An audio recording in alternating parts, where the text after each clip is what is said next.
Welcome dear rockers, कैसे हो आप सभी। आज हम आपके लिए लेकर आए हैं एक अनएक्सपेक्टेड और थ्रिलिंग मूवी जिसका नाम है हॉन्टर। एक लड़की अपने परिवार के साथ एक दिन को रिपीटेडली जी रही है, बिल्कुल एक टाइम लूप की तरह। पर उसके अलावा इस बात को कोई नहीं जानता और उन्हें हर दिन नॉर्मल लगता है। सिर्फ इस लड़की को ये सब कुछ कैसे पता चला और उनका एक पर्टिकुलर दिन ही रिपीट क्यों हो रहा है, क्या वो आखिर में इसका राज जान पाई।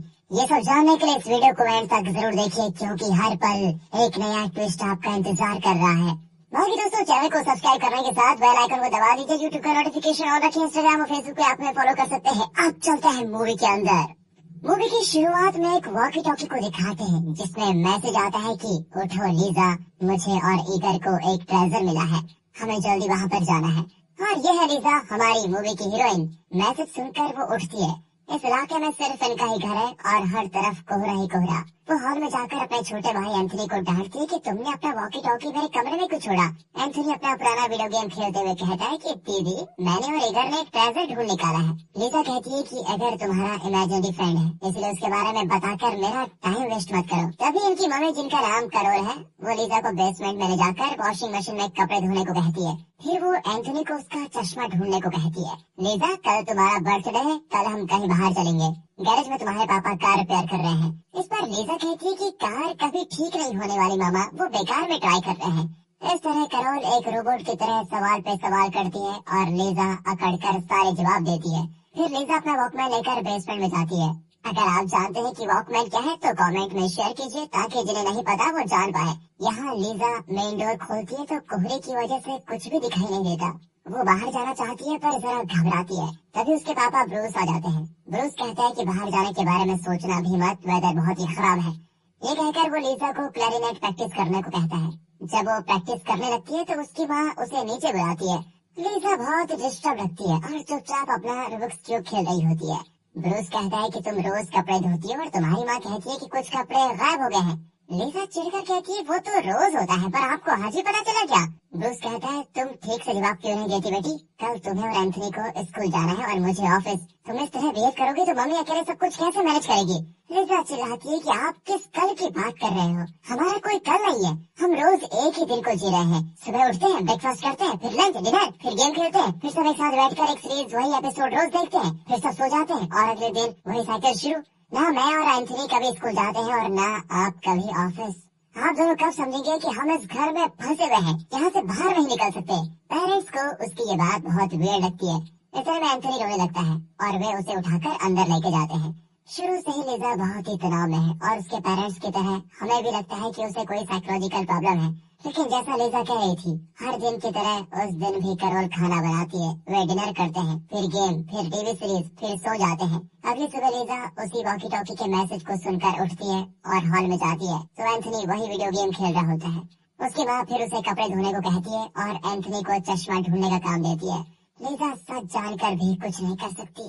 लेकिन अब वॉशिंग मशीन के पीछे से एक आवाज आती है। लीजा पीछे चेक करती है तो अचानक वॉशिंग मशीन का डोर बंद होता है। लीजा फिर घबराकर बेसमेंट से बाहर आ जाती है। उस दिन एक और बात अजीब होती है, उनका टेलीफोन बजता है जो पहले कभी नहीं हुआ था।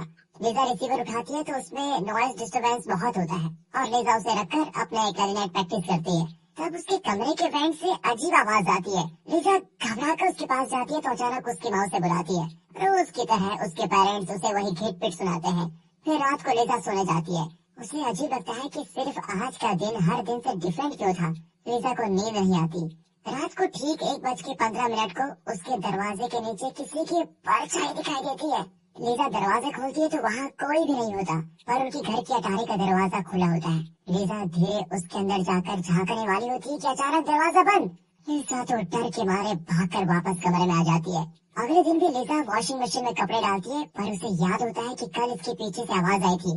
वो मशीन को हटाती है तो पीछे एक दरवाजा होता है, लेकिन वो लॉक्ड है और बिना चाबी के नहीं खुलेगा। लीजा वापस आकर क्लैरिनेट बजाती है। तब अटारी पर किसी के भागने की आवाज आती है। लीजा ऊपर जाती है तो दरवाजा खुला होता है, पर इस बार वो बंद नहीं होता और लीजा अंदर जाती है। कई चीजें बिखरी पड़ी हुई है, वहाँ कुछ वीडियो टेप्स पड़े होते हैं। वो मूविंग डे वाला टेप प्ले करके देखती है। ये शूट किया गया था जब वे पहली बार इस नए घर में आए थे। वीडियो का डेट अगस्त 24, 1985 होता है। लीजा देखती है कि जब ये लोग वीडियो को शूट कर रहे थे तो घर के अंदर एक रूप दिख रहा था। यहाँ एक ओइजा बोर्ड दिखता है। लिजा को लगता है कि उनके घर में कोई अमानुष्य, कोई आत्माएं वाली शक्ति है और आज वो उसका पता लगा कर रहेगी। वो कॉइन को बोर्ड पर रखकर पूछती है कि क्या इस घर में कोई भूत या आत्मा है, क्या आपको मेरी मदद चाहिए। तभी उसकी माँ फिर उसे बुलाती है कि पापा तुमसे बात करना चाहते हैं। हाँ मम्मी आती हूँ, ये कहकर वो वापस बोर्ड को देखती है तो ओइजा बोर्ड का कॉइन यस पर रुका होता है। ये देखकर तो लिजा की जान ही निकल जाती है, उसके हाथ पैर कांपने लगते हैं और लाइट्स भी फ्लिकर होने लग जाती है। लिजा जान बचाकर नीचे भाग के आती है। डेली उसके पेरेंट्स उसके साथ जो मीटिंग करते हैं वो आज नहीं होता। उसके पापा स्मोक कर रहे होते हैं। शाम को उसकी माँ यूजुअली टीवी देखती थी पर आज बुक पढ़ रही है। लिजा को ये सब बड़ा अजीब लगता है और पूछती है आज हम टीवी क्यों नहीं देख रहे हैं। कैरोल बताती है कि पापा कार रिपेयर कर रहे हैं इसलिए मेरा भी टीवी देखने का मन नहीं है। वहाँ उसके पापा कार ठीक करने के बजाय फ्रस्ट्रेशन में उसे तोड़ रहे होते हैं। ये सब देखकर लिजा को और भी डर लगता है और वो चुपचाप अपने कमरे में चली जाती है। उसे नींद तक नहीं आती और वो सोचती है कि आज का दिन हर दिन की तरह क्यों नहीं था और सिर्फ मुझे ही ऐसा क्यों लग रहा है। तभी 1:15 बजते हैं और उसके दरवाजे के नीचे कदमों की परछाई दिखाई देती है। पर इस बार परछाई गायब नहीं होती बल्कि दरवाजा खोलने लगती है। लिजा डर के मारे चादर ओढ़कर चिल्ला देती है और तभी उसके मुंह पर एक हाथ पड़ता है और कोई उसे लीजा लीजा करके पुकारता है। वो आवाज सुनकर वो डर जाती है। अगली सुबह वॉकी टॉकी में उसके भाई का नॉर्मल मैसेज नहीं आता बल्कि वो कहता है कि जल्दी आओ दीदी इमरजेंसी है। लिजा घबरा कर नीचे जाती है तो उसके पापा मम्मी लड़ रहे होते हैं। लिजा को देखकर वो गुस्सा करने लगते हैं कि मैं रोज उस कार को ठीक करने की कोशिश करता रहता हूँ पर रोज कार का स्पार्क प्लग गायब हो जाता है, उसे तुम चलाती हो ना। तभी कोई दरवाजे पर पीटता है। लिजा एकदम शॉक हो जाती है क्योंकि उनका हर दिन एक जैसा था और इससे पहले उनके घर में कोई नहीं आया था। लेकिन कल से सब कुछ बदल रहा है और ये सब लिजा ही रियलाइज कर रही है।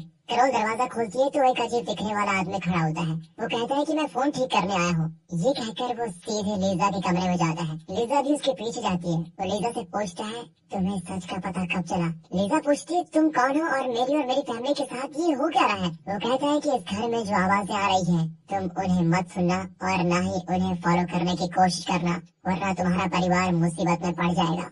इस तरह उसे धमकी देकर वो चला जाता है पर लिजा की फैमिली ऐसे बिहेव करती है जैसे कुछ हुआ ही नहीं। पर लिजा अब बर्दाश्त नहीं कर पाती और इस घर से निकलने का फैसला करती है। वो अपना साइकिल निकाल कर कोहरे में बहुत दूर चली जाती है। उसे एक घर दिखता है और बाहर एक आदमी खड़ा होता है पर वो जैसे ही पास जाती है तो ये उसी का घर होता है और बाहर उसके पापा खड़े होते हैं।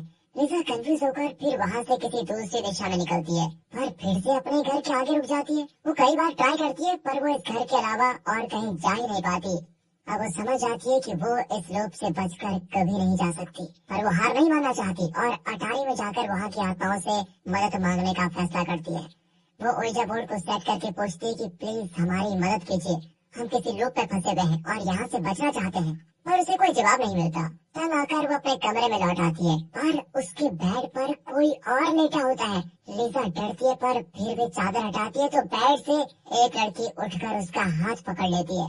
तभी नीचे से आवाज आती है ओलिविया पापा बुला रहे हैं, जल्दी नीचे आ जाओ। तब पता चलता है कि उस लड़की का नाम ओलिविया है। यहाँ ओलिविया चिल्लाती है कि लिजा सिर्फ तुम मुझे बचा सकती हो, प्लीज फर्श को खोल कर देखो।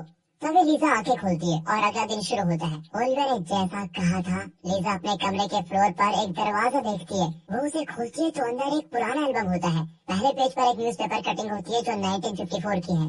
इस इलाके में एक लड़की गायब हो गई थी। अगले कई पेजेस में पता चलता है कि हर साल यहाँ एक लड़की गायब हुई है और किसी किसी का कत्ल भी हुआ है। लास्ट पेज में एक चाबी होती है।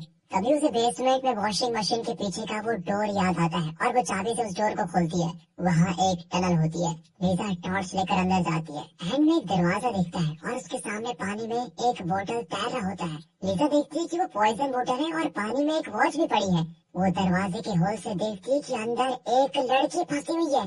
अचानक वो लड़की जलकर राख हो जाती है। लिजा घबरा कर वापस आती है। लंच के वक्त एक कॉल आता है। लिजा जानती है कि जब रोज की लाइफ में कुछ चेंज होता है तो आगे क्या होने वाला है। वो बहुत घबराई हुई है। ब्रूस कॉल अटेंड करता है और कहता है कि लिजा तुम्हारा टीचर बात कर रहा है। ये कहकर वो लिजा को रिसीवर पकड़ा देता है। लिजा डरी सहमी सुनती है तो वही आदमी बोलता है जो उस दिन घर पर आया था। वो डराता है कि मेरे कहने के बावजूद तुमने उस आवाज को फॉलो किया और उस लड़की की बात सुनी।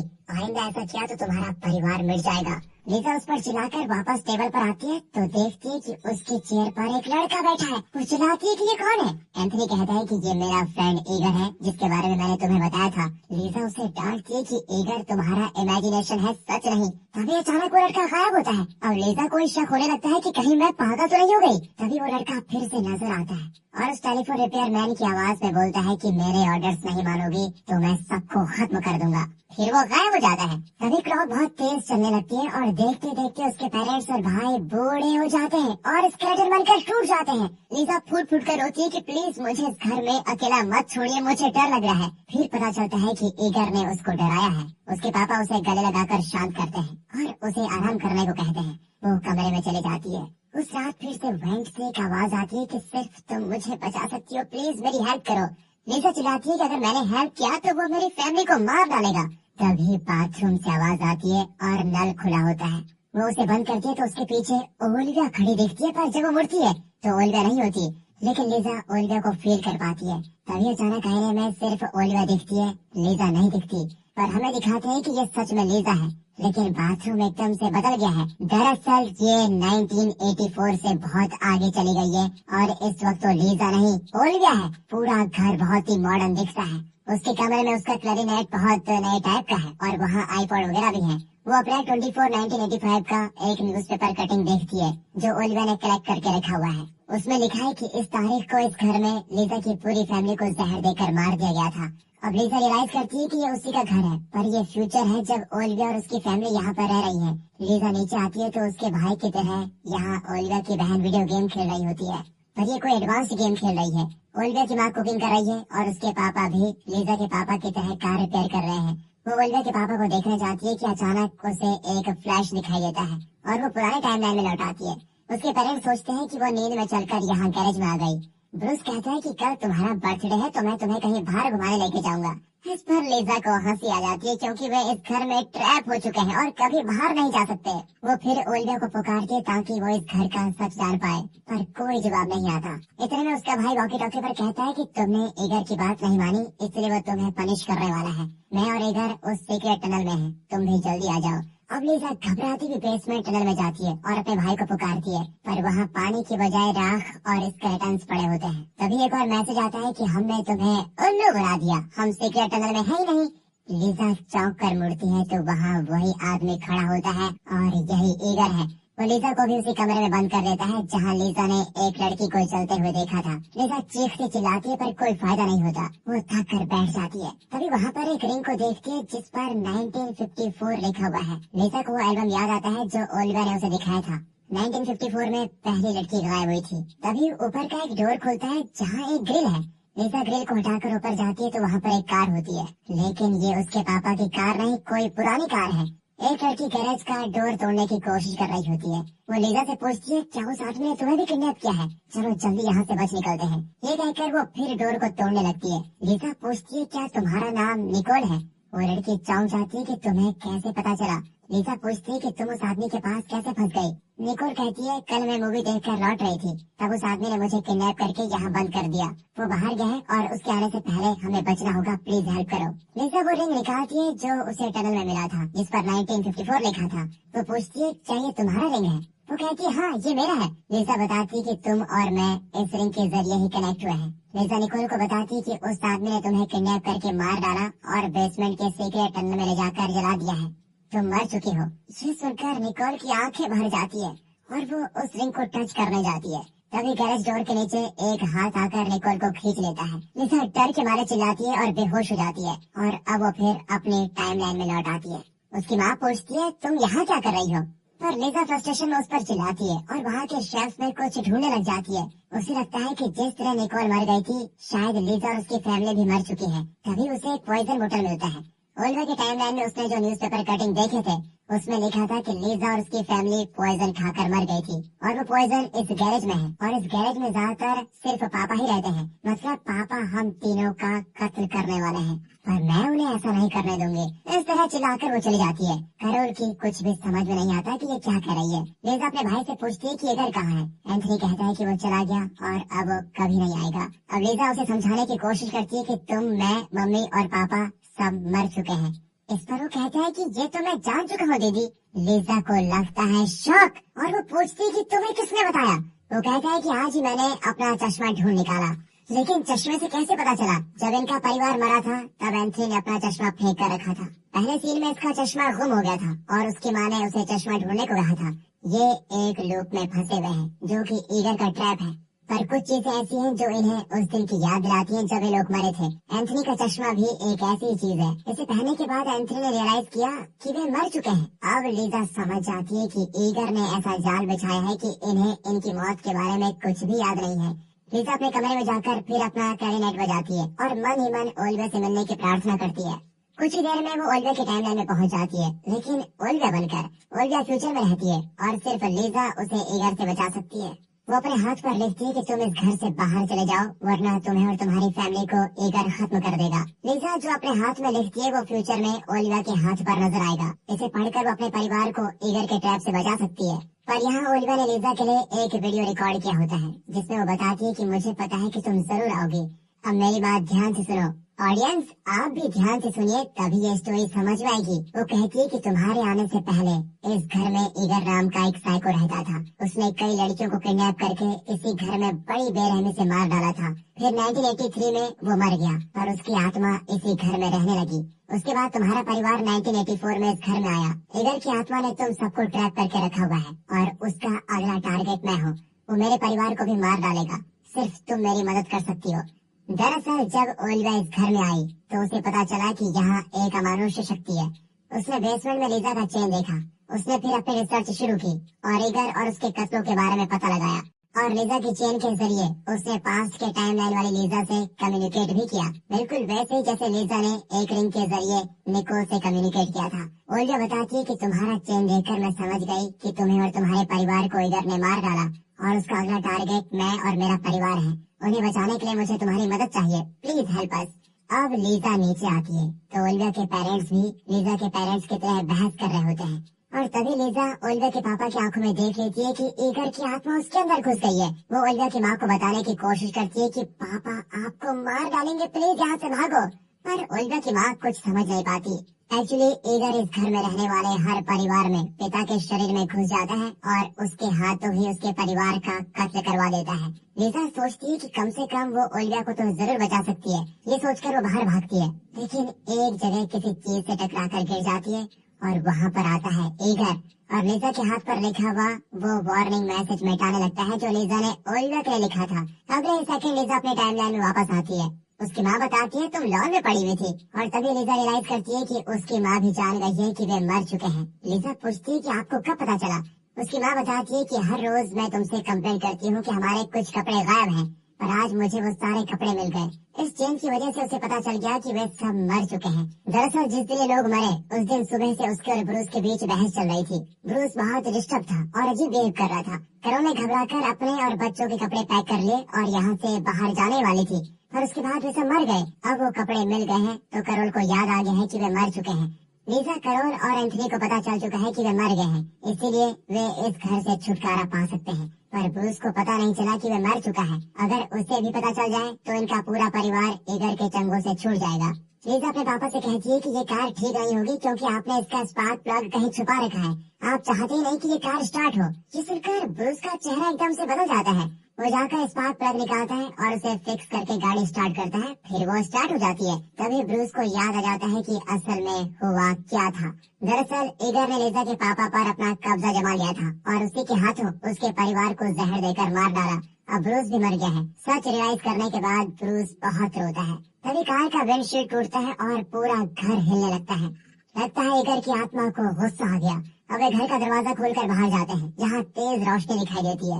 ब्रूस लीजा को भी बुलाता है पर लीजा नहीं आती। ये लोग तो मर चुके हैं पर लीजा को ओलिविया और उसके परिवार को बचाना है जो फ्यूचर में है। अगर लीजा चली गई तो ईगर उन्हें भी मार डालेगा। लीजा दरवाजा बंद करके सीढ़ी चढ़ने लग जाती है। तभी दिखाते हैं कि ईगर ने बचपन में अपने पेरेंट्स का कत्ल किया था और अब ईगर की आत्मा लीजा के सामने खड़ी होती है। लीजा कमरे में जाकर लॉक कर देती है। ईगर कहता है कि तुमने अपने परिवार को तो आजाद करवा दिया, तुम भी चाहो तो जा सकती हो, पर अब तुमने ओलिविया को बचाने की कोशिश की तो मेरा गुस्सा तो तुम जानती हो।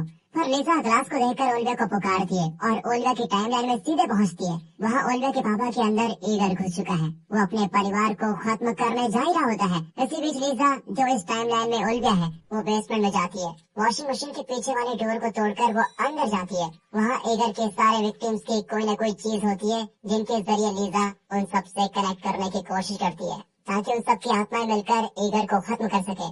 इतने में ईगर आ जाता है और लिजा का मुंह बंद करके उसे उठा लेके जाता है। अगले सीन में दिखाते हैं कि लिजा, जो ओलिविया के रूप में है, वो खुद को कार में पाती है।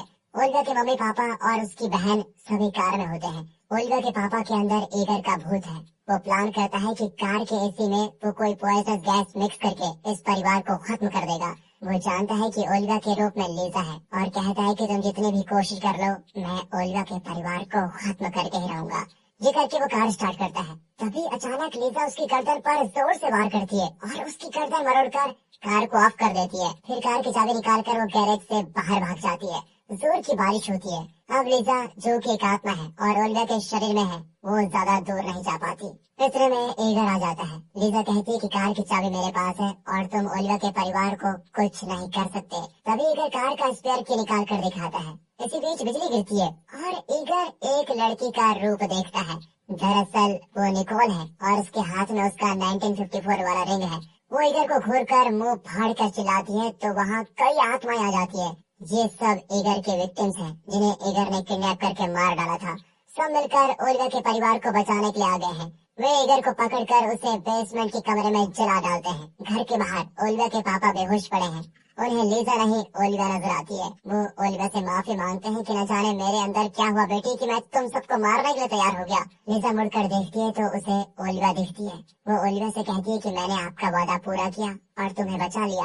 अगले दिन लिजा जागती है तो वॉकी टॉकी पर एंथनी का मैसेज आता है, दीदी हैप्पी बर्थडे, जल्दी नीचे आओ।